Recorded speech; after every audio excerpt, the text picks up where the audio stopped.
আহলে সুন্নাত ওয়াল জামাত এবং তার অঙ্গ সংগঠন কর্তৃক ডাকা 3 ঘন্টা অবরোধ কর্মসূচি শুরু হয়েছে।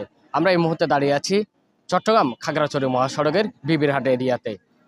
এখানে চলছে টায়ার এবং বিভিন্ন গাড়ি ঘোড়া অবরোধ করে তারা বিক্ষোভ করছে। আমরা আমাদের পাশে উপস্থিত একজনের কাছে জানতে চাইবো আসলে তাদের এই কর্মসূচি কি এবং তারা কি চাচ্ছেন। আপনাদের কর্মসূচি কি, মূলত আপনারা কি চাচ্ছেন? ধন্যবাদ।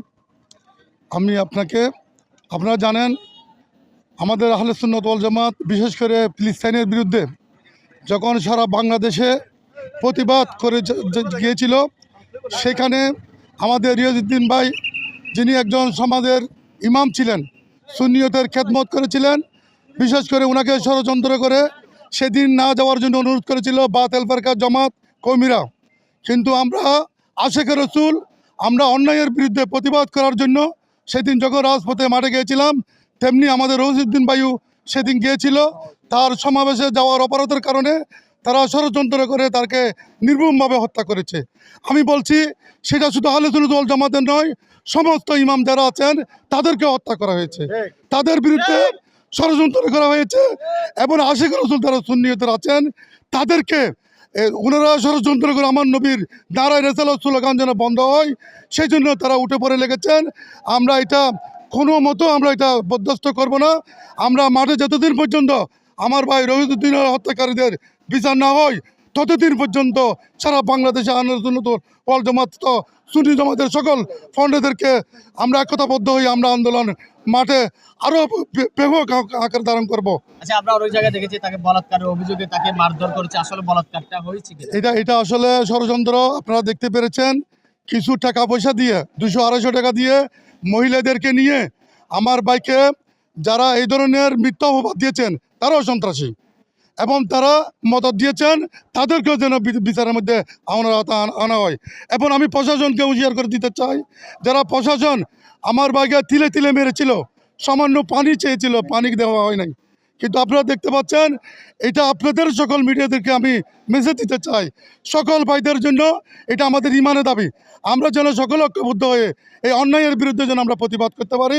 এবং যারা অন্যায় করে এখনো পর্যন্ত রাস্তা ঘুরে ফিরে করেছেন, অথচ আমার ভাই হত্যা করে কবরের মধ্যে রয়েছে, তাদের বিচার না হওয়া পর্যন্ত আমরা মাঠ থেকে যাবো না। 12টা পর্যন্ত ইনশাল্লাহ। এই যে আপনাদের অবরোধের কারণে বিভিন্ন যাত্রীদের দুর্ভোগ, এই বিষয়ে কি বলবেন? না, আমি যাত্রীদের কাছে দুঃখ প্রকাশ করছি, কারণ 3 ঘন্টার জন্য যাত্রীদের কোনো অসুবিধা হবে না। আমরা বিচার চাচ্ছি অন্যায়ের বিরুদ্ধে, যে একটা ইমাম চলে গেল বাংলাদেশের থেকে, ষড়যন্ত্র করে মেরে ফেলেছে, হত্যা করেছে। এখন সকল ভাইরা, সকল শ্রমিকরা, রিক্সাওয়ালা, বিশেষ করে আপনারা দেখতে পারবেন বিভিন্ন সিএনজি যেতে শুরু করে বাস স্টেশনের বিভিন্ন বাস শ্রমিকরা সহ আমাদের এই আন্দোলনকে পোষণ করেছেন, একতাবদ্ধ করেছেন। ইনশাল্লাহ সবাই একতা আছে। আমরা এখানে আরেকজনের কাছে জানতে চাইবো, উনি যে আপনাদের অবরোধ কর্মসূচির কারণে দীর্ঘক্ষণ ধরে যাত্রীরা দুর্ভোগ পোহাচ্ছে, এই বিষয়ে যদি বলেন। দেখেন, আমাদের যে আন্দোলন, সেই আন্দোলনের সাথে অন্যান্য দল যে আন্দোলন করে সেটা অনেক তফাৎ। আমরা দেখেছি অন্যান্য দল যে আন্দোলন করে তারা গাড়ি পোড়া ও মানুষকে নির্যাতন নিপীড়ন, আজকে পর্যন্ত কেউ বলতে পারবে না। আমরা 3 ঘন্টা অবরোধ দিয়েছি, ইতিমধ্যে প্রায় 1 ঘন্টা শেষ হয়ে 1.5 ঘন্টার পথে কোনো একজন যাত্রী ভাই আমাদের হাতে লাঞ্ছিত হয়েছে কেউ বলতে পারবেন ইনশাল্লাহ। আমাদের হাতে কোনো একজন হিন্দু পর্যন্ত নির্যাতিত হয়েছে, এ ধরনের কোনো রেকর্ড আমাদের কাছে নাই। আমরা শান্তিপ্রিয়ভাবে আন্দোলন করছি। আমরা যদি অবরোধ না করি তাহলে প্রশাসন আমাদেরকে দুর্বল ভাবছে, সেজন্য আজকে আমরা 3 ঘন্টার অবরোধ দিয়েছি। আজকের অবরোধ যদি আমাদের এই আন্দোলনে যদি তারা খুনিদেরকে যদি গ্রেপ্তার না করে, তাহলে আজকে কেন্দ্রীয় পরিষদ থেকে আমরা কঠোর কর্মসূচি দিব ইনশাআল্লাহ। দীর্ঘ যানজটে অতিষ্ঠ হয়েছে এখানকার যারা এই রাস্তা দিয়ে চলাচল করতে। আমরা আমাদের এখানে দাঁড়িয়ে আছে একজনের সাথে কথা বলবো। আসলে আপনি কোথায় যাচ্ছেন? আমি চিরং যাচ্ছিলাম, আমার আসলে অফিসের ভিজিট ছিল। এখন যথা টাইমে তো আমি পৌঁছতে পারিনি, আমার 10টা বাজে পৌঁছানোর কথা। এখন রাস্তা ব্লকের কারণে তো আমি পৌঁছতে পারিনি। আসলে আমার এটা আসলে অনেক হার্মফুল হলো, আমার জন্য অনেক ক্ষতি হয়ে গেল আর কি। এটা কি চাচ্ছেন এখন আপনি?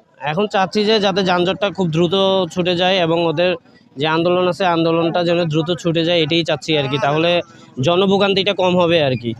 আমি চাচ্ছি যে গাড়ি ঘোড়াগুলো যেন ছেড়ে ওরা মানে শান্তশিষ্টভাবে আন্দোলনটা করে আর কি।